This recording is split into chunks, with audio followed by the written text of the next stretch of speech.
Thank you very much for waiting. We'd like to start Ruby Prize 2021. The individual award, Ruby Prize of the Ruby community. And this is for the recognition of the new persons who contributed the Ruby community. This is started in 2013.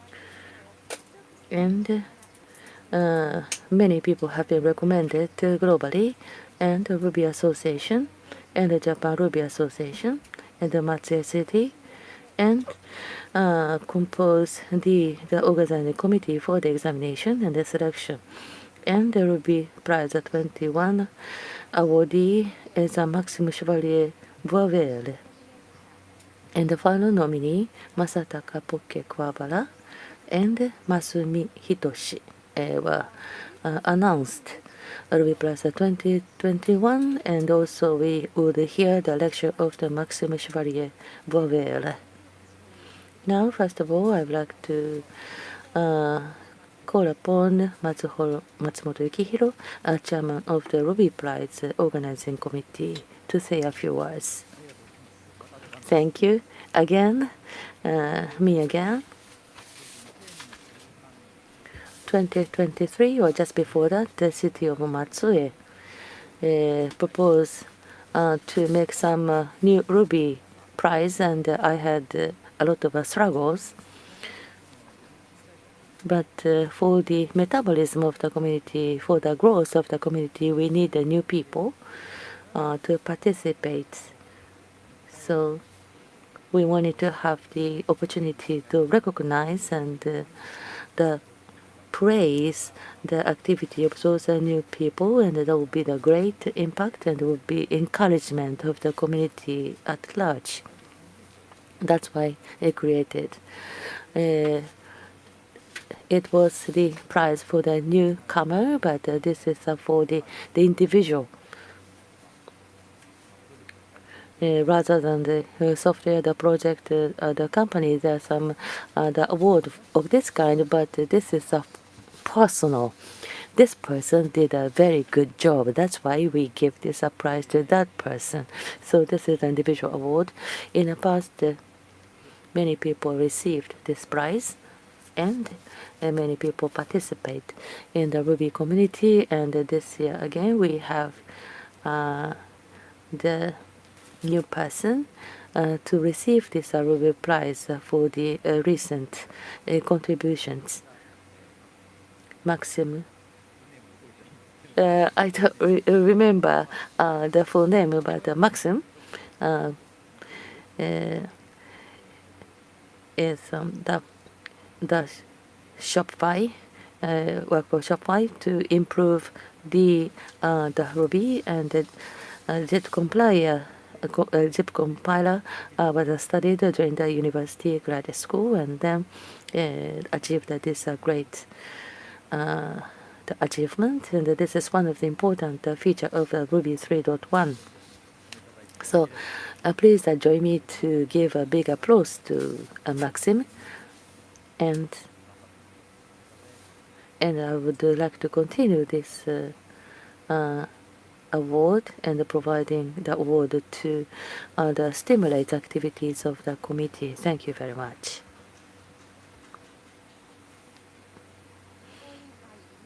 Thank you. Matsumoto Yukihiro, chairman of the organizing committee, gave a brief remark, and then I would like to call upon the mayor of Matsue, Akihito Uesada, from the organizing committee of the Ruby Prize to greet to you. Thank you. I'm Uesada. I would like to say a few words of greeting.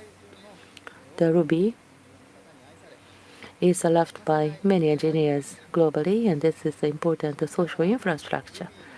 However, the improvement and addition of the functions and the revision of the Ruby are done by the volunteers and those who have the shared mind for the improvement of the Ruby, and not so many people recognize that. So for those who are making greater contribution to the Ruby development, and Matsue City would like to praise them. And in 2013, we created the Ruby Prize. In the Ruby community, these people have made a remarkable contribution for the improvement of Ruby and the development and the activity of the Ruby has been supported by these people that will activate the Ruby community and expand the possibility and the potential of the Ruby into the future. The awardee is Maxime Chevalier Bourvel. The high-speed the mails is possible with the development of the widget compiler and Masataka Puke Kuwabara. Ruby 3 introduced static typing and he made a great contribution. Hasumi Hitoshi, Kiko Ruby, this is embedded the Ruby has been improved by his effort and the Matsue City, working together with Ruby, would like to express the deepest respect to these three experts and wish the further activity and development. And Matsumoto-san and the Ruby Association and the Japan Ruby's Association, I'd like to express my heartfelt appreciation to all of those people who have contributed to this Ruby Award. With this, I'd like to close my remarks. Thank you very much.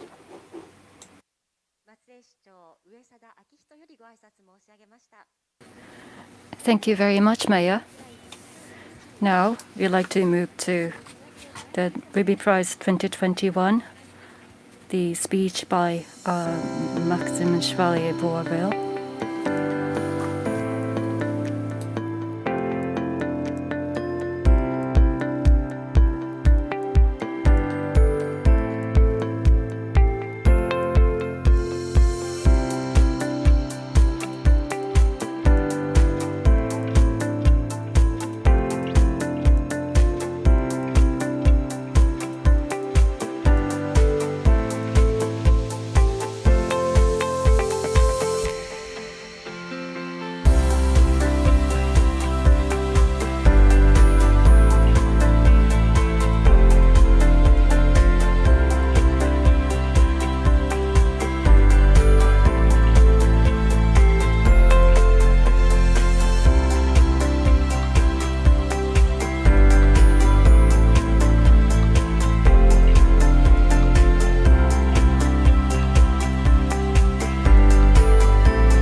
Hi everyone, my name is Maxime Chevalier Boisvert, and it's a great honor to be here today to accept the Ruby Prize for the year 2021.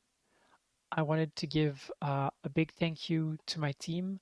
The success of this project would not have been possible without everybody's sustained hard work over the last year and a half. So thanks guys, thanks everybody. I'll be telling you a little bit about widgets.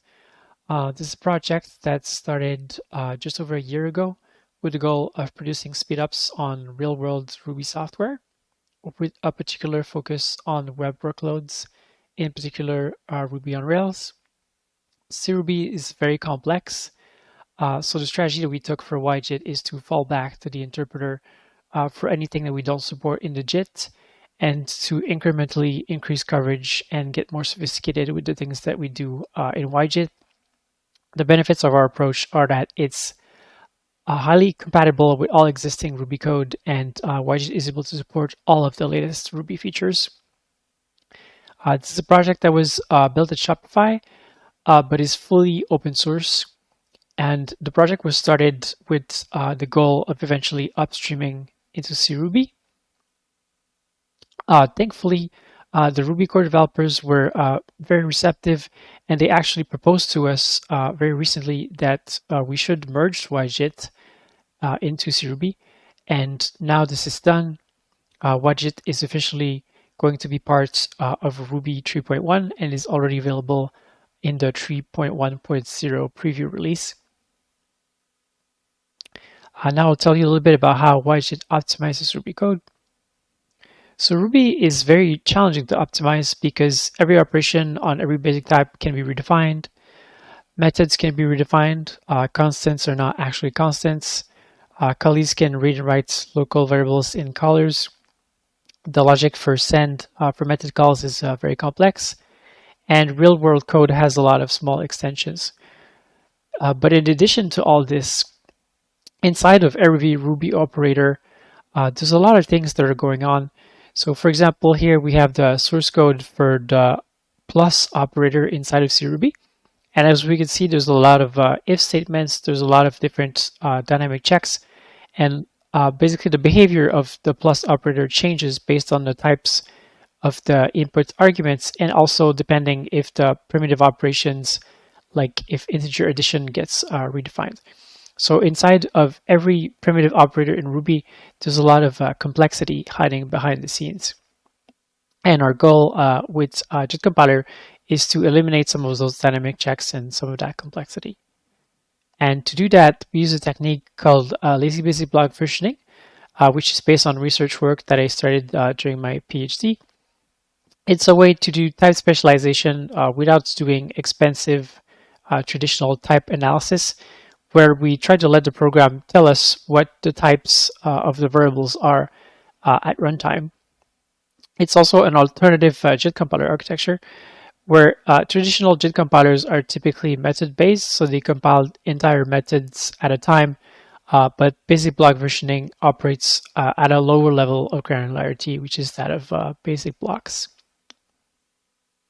And there's two key components to lazy block versioning. The first is the versioning of code, the versioning of basic blocks that we use to accumulate and propagate type information and specialize code based on context. And the second is the lazy code generation, which is kind of like lazy evaluation for code that tries to generate code only when needed, so truly just in time. And if you're curious to know more about this technique, there's two interesting papers that we published on this that you can look at. So now for some performance results. So this graph here shows the speed of YJIT and MJIT relative to the CRuby interpreter, where basically the CRuby interpreter is at 1.0, and anything above 1.0 is faster than the CRuby interpreter, so higher is better.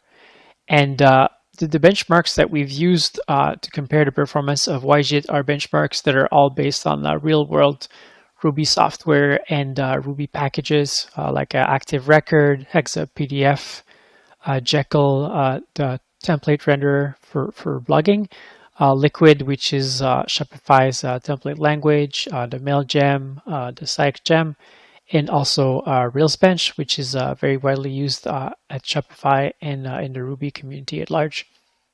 So what we can see is that on all of these benchmarks, YJIT is faster than the interpreter and also faster than MJIT. On Liquid, recently we've been able to reach up to 50% speedups, and on Rails about 20%, which we're very happy about. So what we can see is that if we feed code generated by YJIT to a CPU, the CPU is happy. More recently, we've also had a small deployment of YJIT to Shopify's storefront renderer. Storefront renderer is the application that renders the Shopify stores, and YJIT is deployed on a small percentage of the servers. And what we can see is that we're about 3 to 5% faster on average. But perhaps more importantly, our biggest achievement, I think, is the compatibility. So YJIT has been able to pass all of the CRuby tests. We've also been able to match the behavior of Ruby head in the Shopify core CI. We have friends at GitHub that tested YJIT in the GitHub backend CI, and we've also been able to match Ruby head there. And also we matched Ruby head in the Shopify storefront renderer CI. And of course, we're able to run Shopify Storefront Renderer in production, which is a very large application. So I would say we're doing very well at supporting all of the Ruby code that exists out there in the wild. So from here, it's all sunshine and rainbows, right? Well, maybe not quite. I think when people think about JIT compilers, they have this idea that JIT compilers is this very sophisticated, futuristic, advanced technology. So if we take a JIT compiler and we add it to CRuby, we get a very fast, slick, sophisticated machine. But maybe what we actually got with YJIT is something a little bit more like this. So it's faster than it was before, but it's maybe not as efficient as it could be. There's more work left to be done. So when it comes to maximizing performance, I think it's important to understand that race cars are not just regular cars with more powerful engines. They also have things like more aerodynamic design. They're able to channel airflow to cool the engine. They have lighter bodies made of carbon fibers, for example, racing tires, racing suspension, high performance brakes, and special tuning. So for maximum performance, you want to design the entire system together in a way that's really highly specialized, because engineering always involves trade-offs. So for YJIT, I think it's important for us to foster collaboration with the Ruby core developers. So just-in-time compilers are more complex than interpreters, and so they're harder and it takes longer to change. Mats has recently stated that Ruby will become more stable in terms of features and there'll be more focus on performance. We think stability is good for us and good for JIT implementations in general, because it gives them more time to adapt and it makes it easier for us to stay up to date. Rapid changes to the CRuby internals could eventually hurt YJIT's performance. For example, if there were rapid changes to the CRuby bytecode, or if complexity and special cases are added, or if the semantics of things like method calls or instance variable lookups are changed, that could necessitate changes in YJIT, and those changes can't happen as fast as changes in the Ruby interpreter, for example. So I think one of the risks with a project like this is that interpreter and JIT optimizations can sometimes pull in different directions. But YJIT is now officially part of Ruby, and so we need to have more active collaboration with the Ruby core developers and more active communications about goals and strategies for performance and optimization.